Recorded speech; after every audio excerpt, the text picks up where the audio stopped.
chin down, looking straight at me here, because we've got that beautiful backlight coming through. Okay, just looking straight at me, Indy. Yep. Can you get up on your toe on this bottom foot? Yep. This one's got some flare in it. Pole, a cleaner shot without too much flare in it.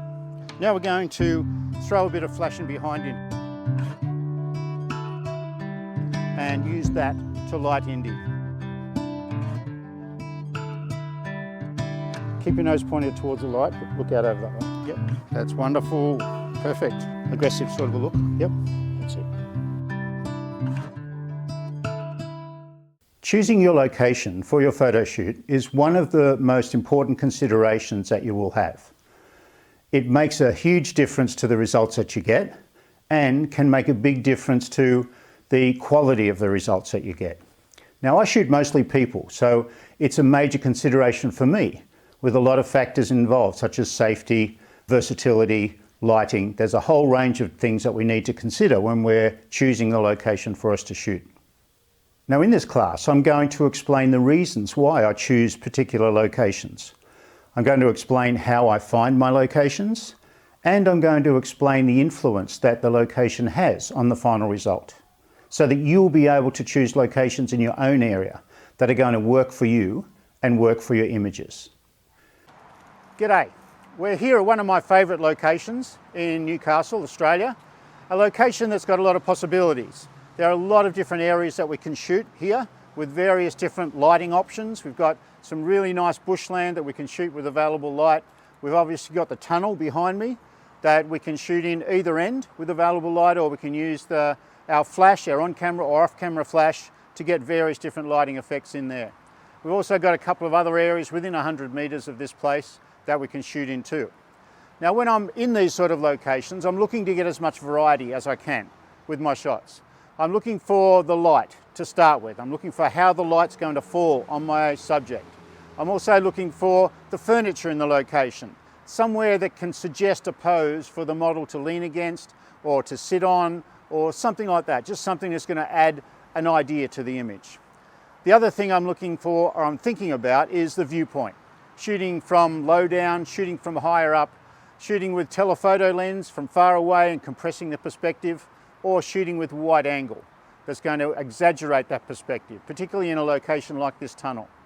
We're going to start off just in some bushland and shoot a few shots of Indy, and we'll see how we go. All right, so we're in this location, we're shooting with this natural light that we've got here.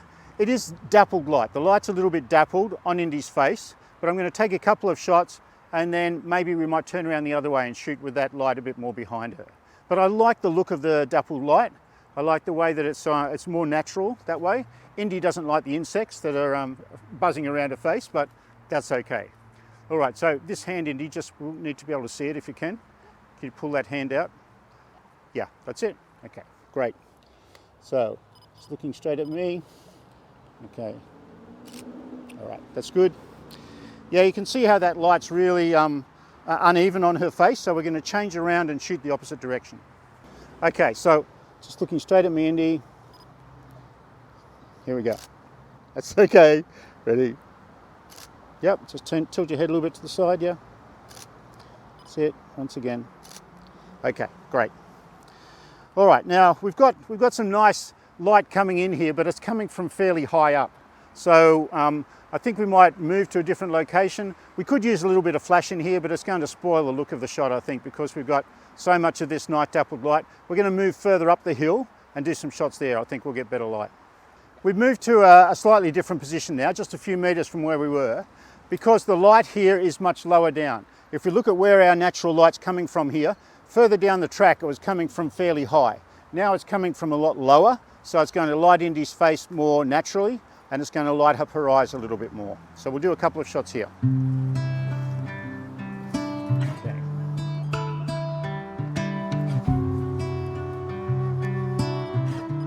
Here we go. That's great, Indy. Yep. Beautiful. And one last one. Okay. All right, great. That looks much better. Now, the photographers that I admire around the world are the ones who choose great locations. I'm not the sort of photographer who loves throwing backgrounds out of focus. I would much rather find a background that's going to work with my subject to enhance the story of my image. I want to get that depth of field that's going to show me that beautiful background, that beautiful sunlight on the background, and even those fabulous skies that we get. So I want to choose a background that's going to work well. But also I want to choose a background that's going to enhance my subject, which is generally my person or people in my photograph. I don't want it to take over from my main subject. They still need to be the strongest part of the image, but the background is there to enhance and add value to my subject in a way that just makes my images so much more interesting. In this class, I'll be explaining the considerations that I put into choosing a background.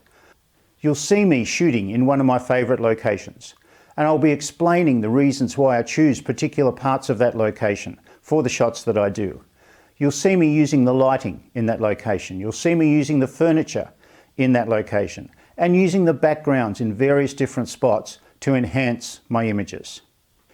It doesn't matter where you live, there are always going to be great locations around you to shoot in.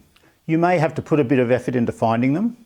I spend a lot of time driving around, walking around, searching the internet for locations around my area that I can use. Maybe living in Newcastle in Australia, I have a bit of an advantage because we have some great locations around my area. But I'm sure wherever you live, you're going to be able to find some locations that are going to be terrifically versatile for the images that you want to take. Now we've moved into the open end of the tunnel here. We've got some nice natural light coming through here that we're going to use to shoot Indy. Now the position that she's in here, we still have quite a lot of that light coming from higher up. As we move Indy further back into the tunnel, the light comes down because of the shape of the tunnel. The ceiling of the tunnel comes down, so the light becomes a little bit lower. So we're going to shoot some here and then move her further back. Obviously, the further back into the tunnel we move her, the less light we have. So we may have to compensate with our exposure. Okay, just there, Indy's great. Just focus, yeah. Try and shoot without the graffiti in the background. Lovely. Okay, just chin down, looking straight at me here. Okay, that's great. All right, now can we move you a little bit further back? We've got the graffiti there, but it doesn't look offensive. So the same sort of shots, just looking straight at me here. Maybe look out that way for me here. That's it, one more. Yeah, okay, great. Now we've moved into the centre of the tunnel. As you can probably tell by the echo, it's very dark in here. We've got a video light on to shoot the video just so that you can see me. But in the centre of the tunnel, we need to create our own light. We've got a fluorescent light in the ceiling here that's providing a little bit, but I want to be able to control the light. Now, because we've got grey walls in this tunnel, we can bounce the light off them. It's a neutral colour. If we had green or red or orange walls, then we wouldn't normally do that because the bounce light's going to pick up the colour of the walls. But with grey, we're going to bounce it off. It's not going to give us as much bounce as white would, but it's still going to give us nice light. So I'm going to shoot a shot of Indy straight on with my flash directly upwards because I don't want to tilt my flash forwards because a proportion of that hard light would hit Indy and give us some harsh shadows on her face. So I'm going to shoot my flash completely up in the air and we're going to do a couple of shots of Indy. Then I'm going to move my flash that way to allow this part of the ceiling to light up, which is going to allow that light to come down on the right side of Indy's face. Then I'm going to turn my camera around and do it the other way so that I can control the light from that side. So even though we're bouncing light, we can still control where that light's going to come from onto our subject.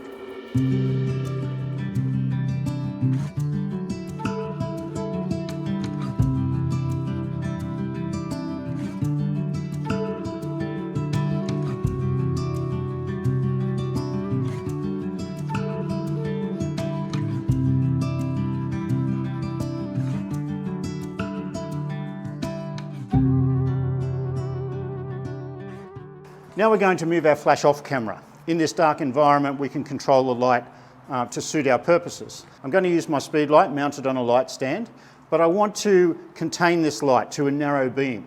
So I've got this snoot that I made out of an old potato crisp packet. So that fits straight onto the front of my flash to help contain the light. I've also got a grid that I can fit straight onto the top of there as well, which will contain it even more. So this is going to give me a narrow band of light along the wall to give me a more spectacular sort of a shot. Okay, so just looking straight up there for me, Indy. Yep, here we go. Great. You can see that beam of light coming from that flash, lighting Indy. It gives us a really cool shadow on the other side of her as well, which I'll show you in a little while. But this allows us to get light that's a little bit more spectacular. So turn that face again, Indy. Just going to change my framing. Okay, here we go. All right, that's good. Really like that. One last one because it's really nice light. That's good, and I'm going to do a wide angle shot from lower down. So I'm just going to focus on you. Okay, here we go. Good. Yeah, great stuff. All right, terrific. We'll move on to the next one. Now, if you're shooting weddings or portraits or landscapes, still life, any type of photography, having a great location makes a big difference to the results that you get. Now, I scout around for locations all over my area. Whenever I'm out driving around, I'm driving the kids to school or I'm going to get groceries, I'll look at those local areas and look how the light falls on particular spots. I'm looking for a location that's quite versatile. I want a location that's going to give me a whole lot of possibilities when I shoot.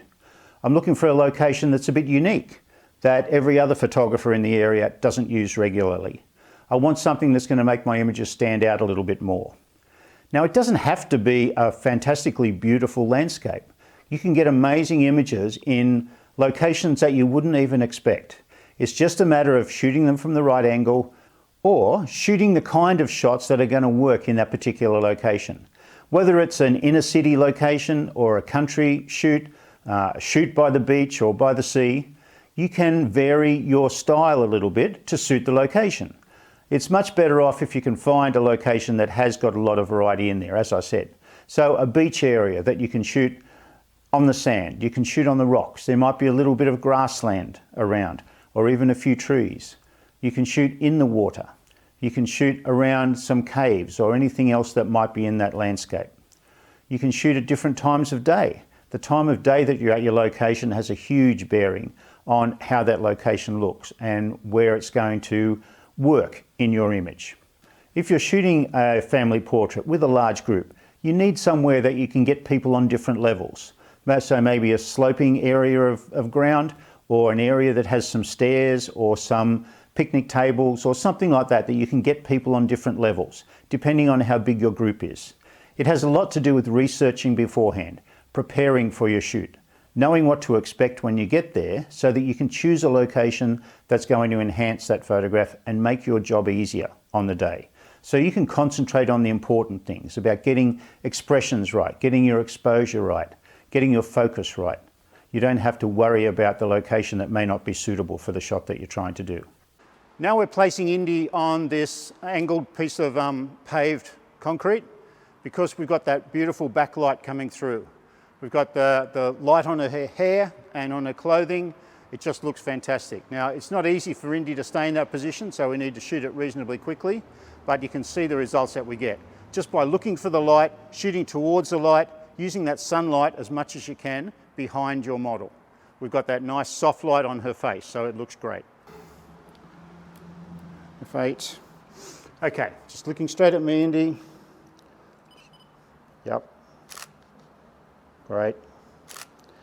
Can you, the knee that's really bent, can you bend it less? Have that shoe down a little bit? Yeah, that's it. Good. Great. Yeah. Terrific. Lift that elbow up a little bit higher if you can, yeah? Yeah. Good. Okay. You can use apps on your phone to search your local area. You can use satellite maps or satellite photographs to help you to find locations around your area. Locations that might not be close to roads or close to something that you would see all the time. And then go and investigate it. You need to put a bit of effort into finding great locations. It's not a matter of just picking somewhere and turning up with your subjects on the day. Now we've moved to a different part of the park. We've moved across the road, as you can tell by the road noise. This part of the park has a lot of options as well. We've got really nice light coming in from the west this afternoon. So we've got a large water tank that we can use. We've got some really nice gum trees. We've got some lovely grass with leaves on the ground. And we've got a couple of stairs in behind me that we're going to shoot at now. So we're going to try a few different varieties of shots, always shooting towards the sun, so we keep that nice soft light on our model. We'll use flash for a couple of shots, and we'll just pick and choose depending on the situation. We've moved Indy to a small set of stairs that we've got here, which are always nice to pose people. If you've got single people or multiple people, it's always good to have those options for different levels and things. The stairs also give you a little bit more interest in the shot, so that we can rearrange the pose to make it look a little bit different. I'm going to shoot a couple of shots with available light because we've got some nice soft light coming in fairly low here, and then I'm going to use my snooted flash just to throw a tight light onto Indy, and you'll see the difference that we get. Okay, Indy, just looking straight at me. That's it. Focus. Lovely. Maybe turn your face a little bit around this way. Yeah, that's it. That's good. Lovely. Okay, maybe just roll your knees away from me. Can you roll your knees a little bit more? Yep. Can you get that foot up on the next level? Yeah, that's good. Keep that arm straight on top if you can. Yep, that's good. Okay, lovely. Just do a vertical shot. Okay, now we'll put this flash on. We'll just do a shot with flash. Here we go. Okay, that's great. Now, because of the position of our flash, we've got some shadows on Indy's legs. So we're going to move the flash to the other side so that we have nice cleaner light.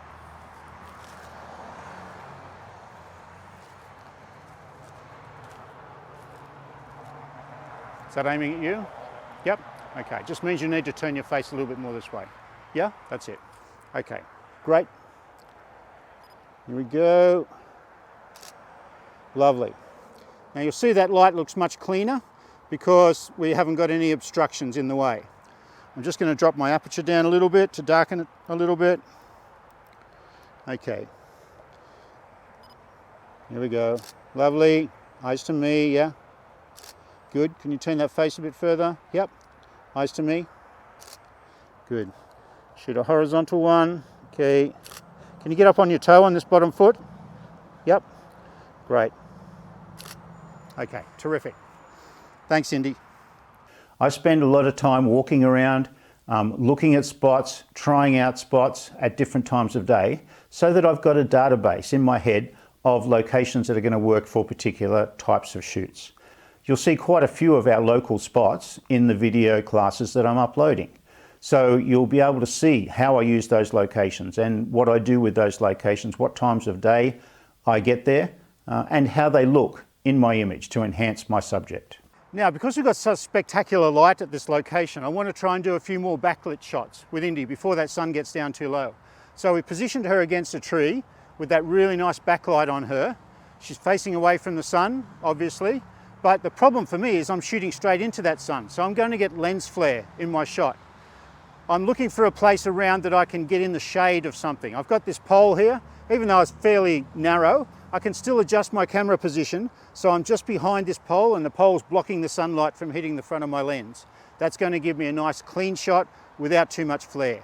So I'll do a shot with the flare and then I'll do another one behind the pole without the flare so you can see the difference. Okay, here we go, Indy.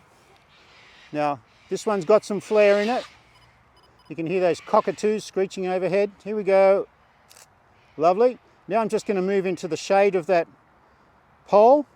Just tilt that head forward again, Indy. Yeah, like that. That's it. Okay, here we go. And the shadow of that pole just gives me a cleaner shot without too much flare in it. So that looks that little bit better. Okay, that looks great, Indy. Just going to do a couple more shots while we're here.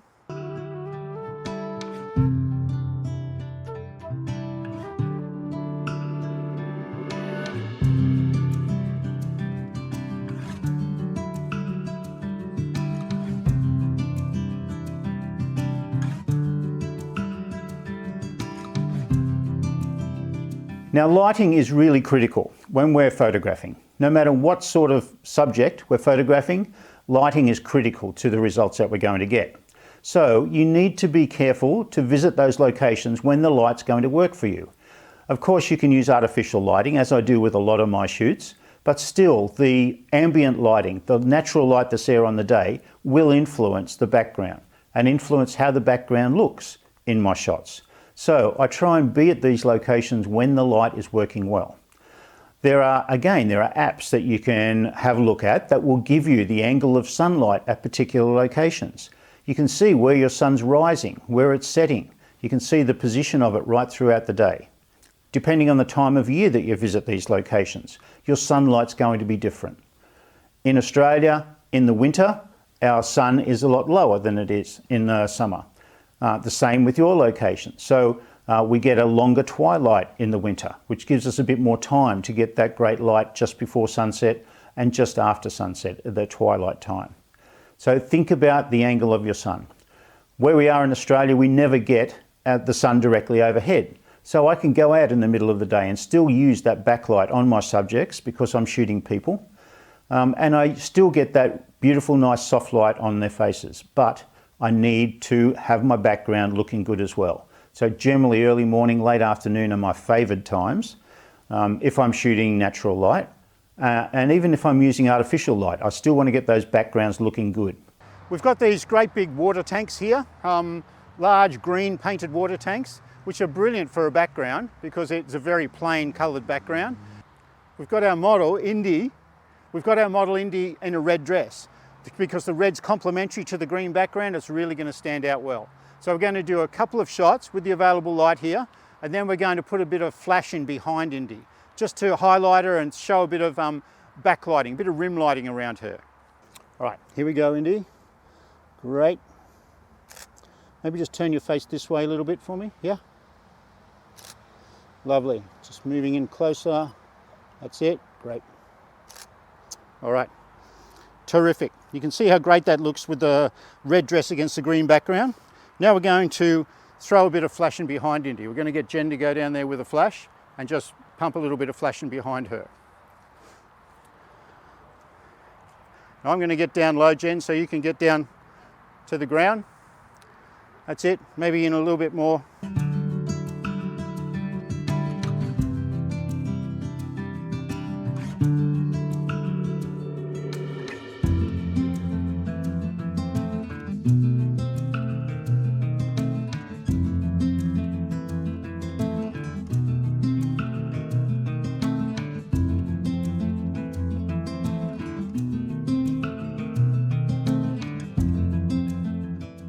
Another important aspect of choosing your location is the safety. The safety of your location is very important because we don't want to have accidents. Both you and your subject need to be safe and secure. If we're shooting by the water, for instance, we need to be very careful of rogue waves, which we do get quite a lot here in Australia. We have had quite a few instances where photographers have been swamped by waves that they didn't see were coming. Walking on wet rocks can be very dangerous as well. If you have small children in your party that you're photographing, you need to be doubly careful because children tend to have accidents more often than adults do. So consider the safety. In Australia, we've got unique safety concerns. Our wildlife can sometimes cause a few problems. Of course, we have venomous spiders in Australia that can kill you. We have some of the most venomous snakes in the world. So going out in the summer can be a little bit risky. I always carry a snake bite kit in my camera bag. I've never had a problem yet, but it's there just in case I need it. We do have magpies. Magpies are large black and white birds that attack people at nesting time. So in the springtime, we need to be careful of magpies. Plovers as well. Plovers can be very dangerous. They have very sharp spikes on their feet and they can cause serious injury if you get in the way of a rogue plover. And of course we have sharks and crocodiles. So it's actually quite dangerous living in Australia, but we cope okay. We're quite brave. Photographers in Australia are quite brave. We try and stay away from sharks and crocodiles as much as possible. But I just want to emphasise that in your area you're going to have these concerns as well. So the safety of your subjects are paramount when you're choosing your location. We're going to take a shot here with this beautiful backlight of Indy against the grass. I'm going to use the available light here and you'll just see what we've got. Here we go, Indy. Okay, great. Now you can see the background's exposed reasonably well. We've got some really bright highlights and some dark shadows in there, but Indy is the main part of our image, so we need to get her exposed better. If I lifted that exposure up, open up my aperture, it's going to blow out that background even more. So we're going to turn our flash on and use that to light Indy and to pull up that light on her. Okay, so I just need you to turn your face a little bit this way. Yeah, that's it. That's great. All right, here we go. Terrific. One more, yeah. Smiling one for Mum. Okay, that's great. You can see the difference in that straight away.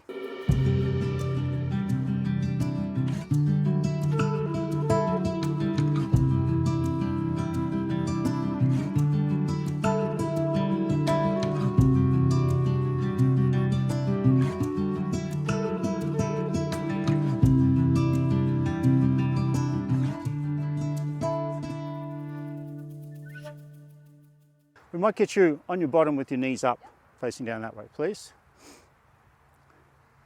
That's it. Yep, just drag one foot back a little bit. Yeah, great.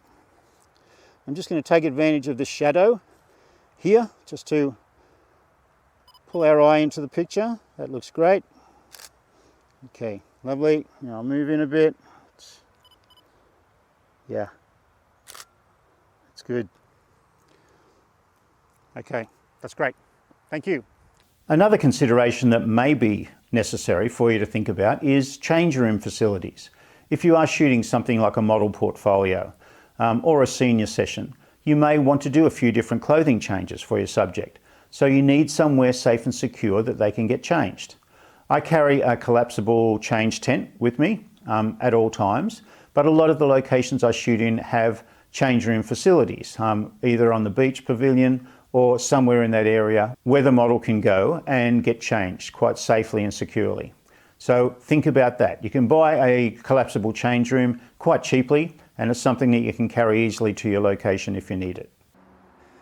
Now, I knew that this tree was at this location. Different times of year it looks different. In the autumn we get some beautiful colours out of these trees. In the background we've got that sun coming through this foliage, so that's what I wanted to take advantage of. We've got Indy in her red dress, we've got that beautiful green backlit foliage, so we're going to get some amazing shots here. I'm going to use a little bit of lens flare in some of them, so I'm just going to position myself, just rock backwards and forwards, so I've got a little bit of sunlight coming through the leaves, and in other shots I'm going to keep the sun off my lens so that I don't get any flare, just so that we've got a bit of variety of shots. Getting a bit of lens flare in there, but that's okay. Okay, yeah, it's a bit too bright, Jen. Can you reach? Yeah, harder. Yep, let's try that. If we have too much light from the front, it takes away from that backlight on her hair. All right, that looks amazing. We might actually get you just a little bit that way. I know the ground's a bit uneven. Yeah, just there's good. Okay, that's great. Okay. Still pointing at you? Yeah. Here we go. Lovely. Yep. Maybe just turn your face that way because we've got that light coming from that side. Yeah, that's it. Okay, bit of hair forward. Yep. It's okay. All right. Maybe the other side. Yeah, that's it. It's great. Okay, yep. One more. Okay. Okay. Just tilt your head that way a little bit. Yeah. That's it. Lovely. Get a little bit of flare in there. Okay. No, it's okay. I'm trying to get a bit of flare in some of them. Yep. I want to. See, it's a bit hard because I'm using the leaves. Here we go. And just a little bit of movement one way or the other. Okay, eyes to me this time. Yep. So maybe look out that way. Yep. Yeah. That's it.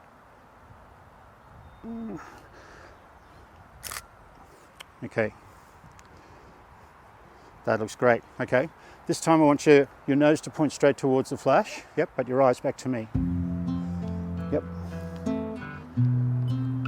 That looks amazing. One more with a bit more light.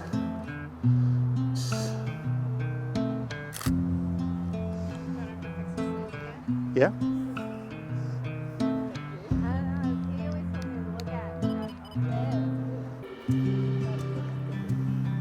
Okay. Just look out this way. Oh, keep your nose pointed towards the light, but look out over that way. Yep. That's it.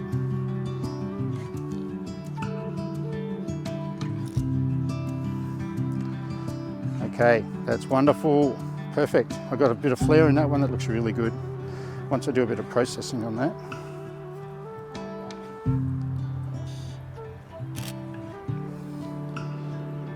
Yep, that's better. Here we go.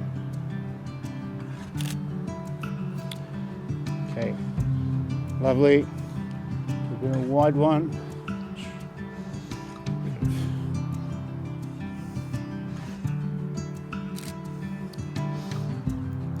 Okay, I'm good with those. Just looking for a little bit of flare here. Here we go. Okay. All right, that's great. We've got perfect shots. We don't need anything more from here. The furniture in your location is a consideration as well. By furniture, I'm talking about anything that's in your location that you can use to pose your people with, such as trees, seats, stairways, tables, anything like that that can suggest a pose to you and can make your subject feel more comfortable and relaxed posing in that particular area. So those sort of things really help, and they make your subject feel more comfortable. So think about the furniture in your location, what you can use, the possibilities to use things in that location to use for your photographs, for your posing and for your photographic compositions. All right, the last setup we've got at this location is this great dappled light that we have on the side of this water tank. It's like having a gobo here that we can control by moving our model into or out of the shadows or the highlights. And again, that red dress that Indy's got on really stands out against this green background. So we're going to use this dappled light to get some more spectacular shots, something that's a little bit different. We're also going to use some flash just to punch a little bit in from one side, narrowed down so it's a narrow beam of light, just to see how it's going to look. It'll be a little bit bluer than the background, but I think it will work out really well with that red dress against the green. Okay, eyes to me. Yeah, that's it. Good. Maybe your face straight towards me. Drop that chin down a little bit more aggressive sort of a look. Yep. That's it. Wonderful. Yep. Tilt your head back a little bit more arrogant sort of look here. Okay, that's great. Good. Turn your face that way. Yep. Okay. Yeah, that looks great. Okay. Now we're going to use a little bit of flash here and move it right around closer to the tank because I want it coming. Yeah, that's it. That's good. Is that aimed at you, Indy? Okay, I want you just looking that way for me. Yep. Yeah, terrific. Now, can you turn, just stay like that, but turn your face right around to that side again. Yep. Good. Okay, now turn around to face the light, Yeah. maybe with your shoulder against the wall or something, yeah? That's it? Yeah, good. Just get in here.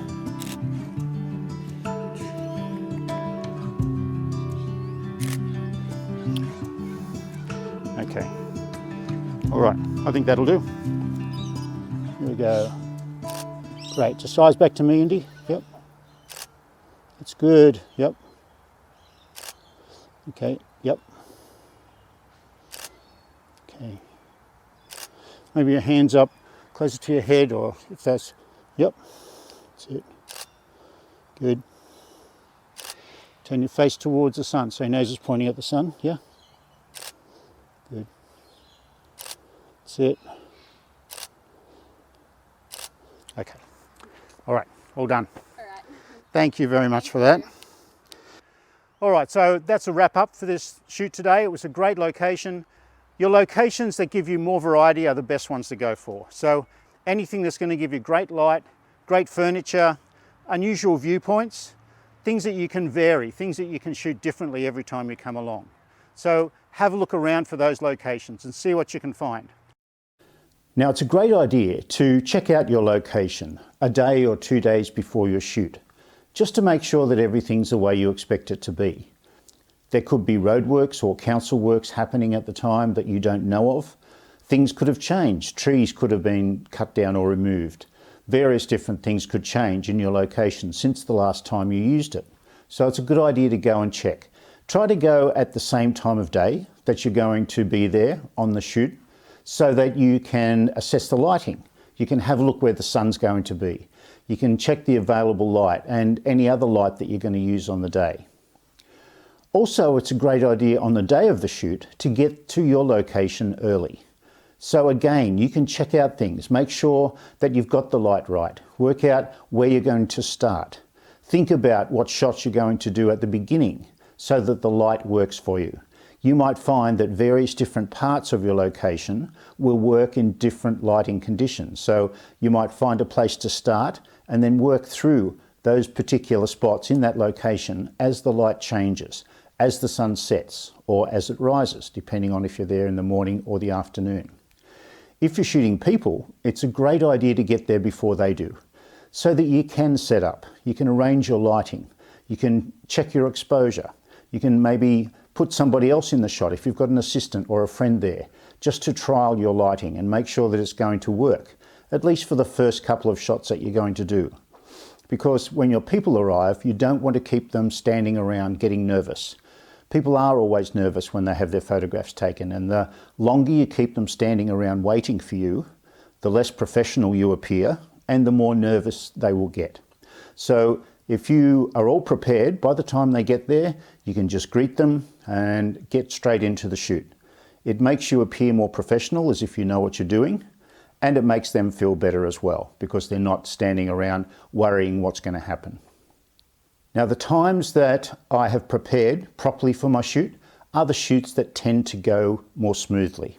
The ones where I haven't prepared and I've just turned up on the day are the ones that sometimes tend to be a bit more difficult, particularly with long shoots like weddings or other events where you're going to be there for a certain amount of time. Knowing how the light's going to change and knowing which locations are going to work in what specific times of day is a really big advantage. So prepare.